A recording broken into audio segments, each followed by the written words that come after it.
খেজুরি জোড়া খুনে মৃত্যু মামলায় রাজ্যের কেস ডায়েরি তলব করল হাইকোর্ট।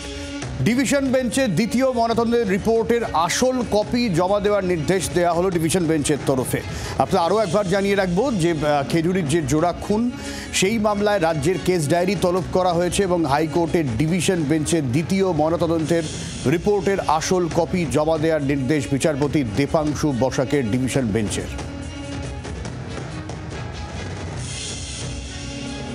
আরও আপডেট দেব, অর্ণবাংশু রয়েছেন আমাদের সঙ্গে। অর্ণবাংশু, দেখো সেটা হচ্ছে আজকে মামলায় কলকাতা হাইকোর্টের নির্দেশ হয়েছে আগামী দিন অর্থাৎ নেক্সট ডেট অফ হিয়ারিং এর দিন কিন্তু কেস ডায়েরি জমা দিতে হবে। আদালতের পর্যবেক্ষণ হচ্ছে এটাই যে তৃতীয় অর্থাৎ সেকেন্ড পোস্টমর্টমের রিপোর্টে ডাক্তার যে ওপিনিয়ন দিয়েছেন তার ভিত্তিতে এই এজেন্সিকে চেঞ্জ করে দেওয়াটা কিন্তু একদম জাস্টিফাইড, এমনটা আদালতের মন্তব্য। আর দ্বিতীয় আদালত জানতে চেয়েছে যারা ফার্স্ট পোস্টমর্টম করেছিলেন তাদের কল রেকর্ডকে দেখা হয়েছে, প্রত্যেকটা উইটনেসকে জিজ্ঞাসাবাদ করা হয়েছে, সেই সম্পর্কে কিন্তু পুলিশকে রিপোর্ট দিতে হবে নেক্সট ডেট অফ হিয়ারিং এ। অনেক ধন্যবাদ অর্ণবাংশু। বাংলার আওয়াজ, বাঙালির আবেগ, জি 24 ঘন্টা।